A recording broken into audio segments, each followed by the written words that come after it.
தாய் வீடு March 2026. Hashtag தேசியமும் மாய திருப்தியும். எழுதி வாசிப்பவர் அருள் கார்கி. 21ஆம் நூற்றாண்டில் தகவல் தொழில்நுட்ப புரட்சியானது மனித இனத்தின் சமூக மற்றும் அரசியல் பண்பாட்டில் முன்னெப்போதும் இல்லாத அளவிலான மாற்றங்களை நிகழ்த்தியுள்ளது. குறிப்பாக சமூக வலைத்தளங்களின் எழுச்சியானது தனிமனிதர்கள் தங்களை வெளிப்படுத்திக் கொள்ளும் முறையை மாற்றியமைத்ததுடன் கூட்டு செயற்பாடுகளுக்கான புதியதொரு களத்தையும் திறந்துவிட்டுள்ளது. இந்த டிஜிட்டல் யுகத்தில் அரசியல் போராட்டங்கள் என்பது வீதிகளில் முழக்கமிடுவதிலிருந்து மாறி கணனி திரைகளுக்கும் அலைபேசி திரைகளுக்கும் பின்னால் இருந்து ஹேஷ்டேக்களை உருவாக்குவதாக சுருங்கியுள்ளது. சமூகவியலாளர்கள் இப்போக்கை ஸ்லக்டிவிசம் என்று அழைக்கின்றார்கள். இலங்கை தமிழிளைஞர்களை பொறுத்தவரையில், குறிப்பாக யுத்தத்துக்கு பின்னரான தசாப்தங்களில் இந்த டிஜிட்டல் அரசியல் என்பது அவர்களின் உணர்வுகளை வெளிப்படுத்தும் முதன்மையான வடிகாலாக மாறியுள்ளது. மனுவேல் காஸ்டெல்ஸ் மற்றும் பிணைய சமூகம். நவீன சமூகவியல் அறிஞர் மனுவேல் காஸ்டெல்ஸ் தனது த நெட்வொர்க் சொசைட்டி மற்றும் network of outrage and hope ஆகிய நூல்களில் இணையம் எவ்வாறு அதிகார மையங்களுக்கு எதிரான புதிய போராட்ட வடிவங்களை உருவாக்குகின்றது என்பதை விளக்குகின்றார். காஸ்டெல்ஸின் கருத்துப்படி இன்றைய போராட்டங்கள் ஒரு தலைமைத்துவத்தின் கீழ் இயங்குவதை விட ஒரு பிணையமாக, நெட்வொர்க்காக இயங்குகின்றன. தமிழ் இளைஞர்கள் ஜஸ்டிஸ் ஃபார் தமிழ் அல்லது கோ ஹோம் கோட்டா போன்ற ஹேஷ்டேக்களை பயன்படுத்தும் போது அவர்கள் ஒரு தட்டையான அதிகார அமைப்பை உருவாக்குகின்றார்கள். இங்கு எவரும் தலைவர்கள் இல்லை, அதே நேரம் அனைவரும் தகவல்களை பரப்புபவர்களாக இருக்கின்றார்கள்.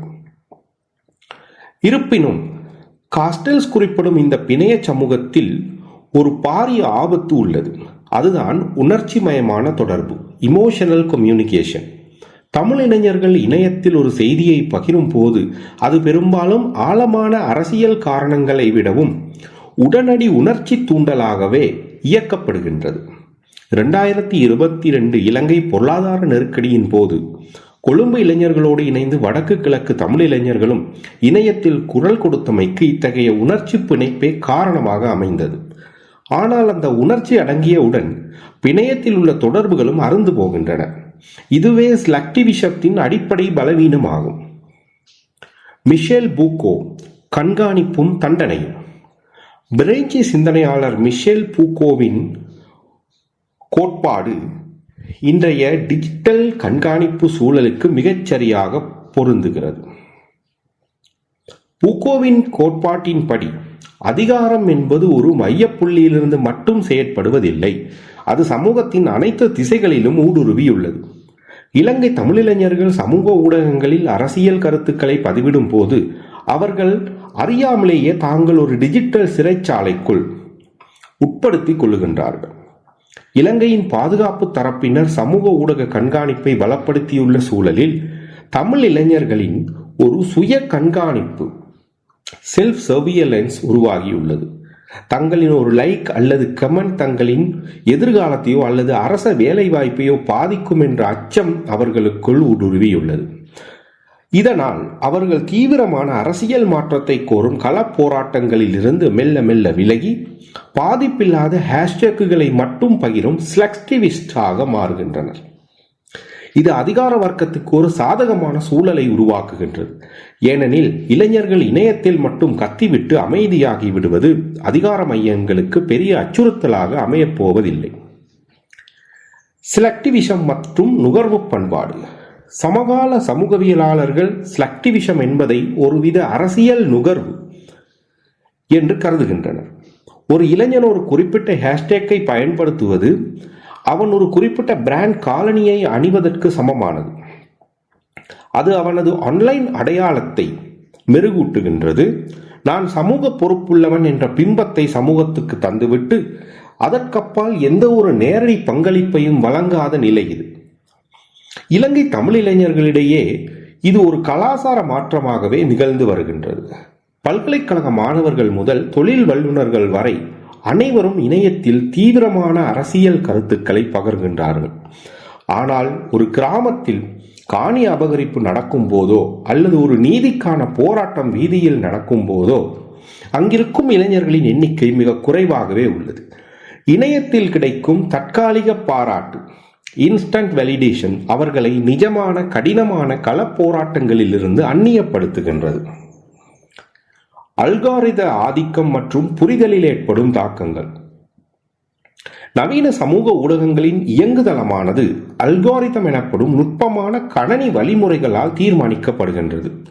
ஒரு பயனர் எதை பார்க்க வேண்டும், எதை பகிர வேண்டும் என்பதை தீர்மானிப்பதில் இந்த அல்காரிதம்கள் பெரும் பங்கு வகிக்கின்றன.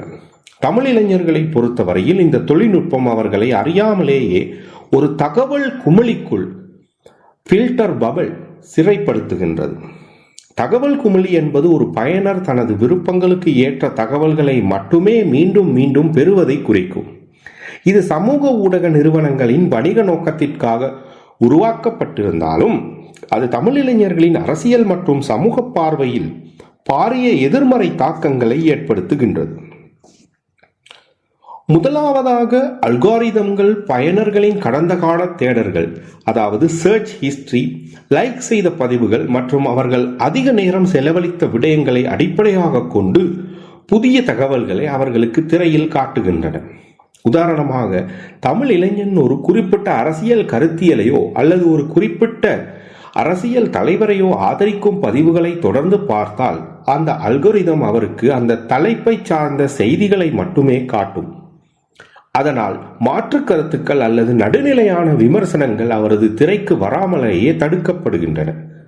இது அந்த இளைஞனுக்கு உலகம் முழுவதும் எனது கருத்தையே ஆதரிக்கின்றது என்ற ஒரு போலி பிம்பத்தை உருவாக்குகின்றது. இரண்டாவதாக, இந்த தகவல் குமிழிகள் தமிழ் இளைஞர்களிடையே முனைவாக்கத்தை, போலரைசேஷன், அதிகரிக்கின்றன. இலங்கையின் இனத்துவ அரசியல் சூழலில் தமிழ் இளைஞர்கள் தங்களின் தேசிய அடையாளங்கள் மற்றும் உரிமைகள் குறித்த பதிவுகளை அதிகம் நுகர்கின்றனர். அல்காரிதம்கள் இந்த உணர்ச்சி பூர்வமான பதிவுகளை அவர்களுக்கு மீண்டும் மீண்டும் வழங்குவதன் மூலம் மற்றைய சமூகங்களின் பார்வைகள் அல்லது நியாயமான விமர்சனங்களை நுகரும் வாய்ப்பு அவர்களுக்கு மறுக்கப்படுகின்றன. இது சமூகங்களுக்கிடையிலான புரிந்துணர்வை குறைத்து கடும்போக்குவாத சிந்தனைகள் வளர ஏதுவாகிறது. சமூகவியலாளர் எலி பாரிசர் குறிப்பிடுவது போல, தகவல் குமிழிகள் நமக்கு தெரிய வேண்டிய தகவல்களை தராமல் நாம் எதனை பார்க்க விரும்புகின்றோமோ அதனை மட்டுமே தருகின்றன. மூன்றாவதாக, இந்த அல்காரித ஆதிக்கம் ஸ்லக்டிவிசம் கலாச்சாரத்தை இன்னும் வலுப்படுத்துகின்றது.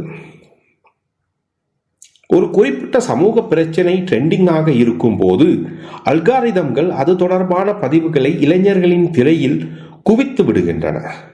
அனைவரும் அதை பற்றி பேசுவது போல ஒரு தோற்றத்தை இது ஏற்படுத்துகின்றது. ஆனால் அந்த விடயம் ட்ரெண்டில் இருந்து மறைந்தவுடன் அல்காரிதம் அடுத்த புதிய விடயத்தை காட்டத் தொடங்கிவிடும்.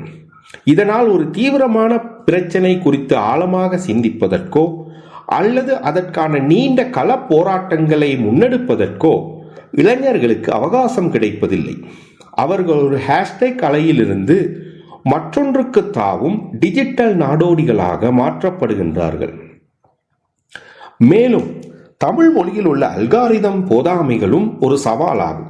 ஃபேஸ்புக், எக்ஸ் போன்ற நிறுவனங்களில் அல்காரிதம்கள் ஆங்கில மொழியில் உள்ள வெறுப்பு பேச்சுகளை அடையாளப்படுத்துவது போல தமிழ் மொழியில் உள்ள நுட்பமான வெறுப்பு பேச்சுகளையோ அல்லது தவறான தகவல்களையோ துல்லியமாக அடையாளம் காண்பதில்லை.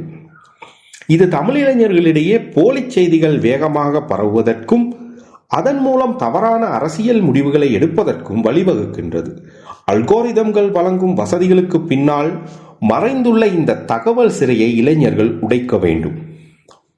தாங்கள் நுகரும் தகவல்கள் ஒரு இயந்திரத்தால் தேர்ந்தெடுக்கப்பட்டவை என்பதை உணர்ந்து மாற்று ஊடகங்களையும் நேரடி தகவல்களையும் தேடிச் செல்வதே உண்மையான சமூக விழிப்புணர்வுக்கு வழிவகுக்கும். டிஜிட்டல் இடைவெளியும் அரசியல் விளக்கம். இக்கட்டுரையின் மற்றைய முக்கிய பகுதி இலங்கையில் நிலவும் டிஜிட்டல் இடைவெளி, டிஜிட்டல் டிவைட் ஆகும். ஹேஷ்டேக் அரசியல் என்பது ஸ்மார்ட் போன் மற்றும் அதிவேக இணைய வசதி கொண்ட நகர்ப்புற இளைஞர்கள் கைகளில் மட்டுமே உள்ளது. ஆனால் இலங்கையின் வடக்கு கிழக்கு மற்றும் மலையக கிராமங்களில் உள்ள விளிம்பு நிலை இளைஞர்களின் குரல் இந்த தொழில்நுட்ப அடுக்குகளுக்குள் சிக்கிண்டு விடுகின்றது. அவர்களின் உண்மையான வழிகள் ட்ரெண்டிங் ஆவதில்லை. இதனால் டிஜிட்டல் உலகம் ஒரு போலியான பொதுவெளியை ஃபோல்ஸ் பப்ளிக் ஷிப்பா உருவாக்குகின்றது. மாற்றத்துக்கான வழி. ஹேஷ்டேக் அரசியல் என்பது ஒரு தொடக்கமாக இருக்கலாமே தவிர அது இறுதி இலக்காக இருக்க முடியாது. மானுவேல் காஸ்டெல்ஸ் கூறுவது போல, இணையம் மக்களை திரட்ட உதவலாம், ஆனால் மாற்றம் என்பது வீதிகளிலும் நிறுவனங்களுக்குள்ளுமே போராட்டங்களை முன்னெடுப்பதன் மூலம் சாத்தியமாகும். இளைஞர்கள் தங்களின் டிஜிட்டல் ஆற்றலை களப்பணிகளுடன் இணைக்க வேண்டும். பூக்கோ குறிப்பிட்ட கண்காணிப்பு சிறையை உடைக்க வேண்டுமானால் வெறும் குறியீட்டு போராட்டங்களை தாண்டி அறிவு சார்ந்த மற்றும் நடைமுறை சார்ந்த அரசியல் ஈடுபாடு அவசியமாகும். ஸ்லக்டிவிஷம் எனும் மாயையிலிருந்து விடுபட்டு இணையத்தை ஒரு கருவியாக மட்டும் பயன்படுத்தி களத்தில் இறங்கி செயற்படும் போதே தமிழ் இளைஞர்களால் காத்திரமான சமூக மாற்றத்தை இலங்கையில் ஏற்படுத்த முடியும். நன்றி.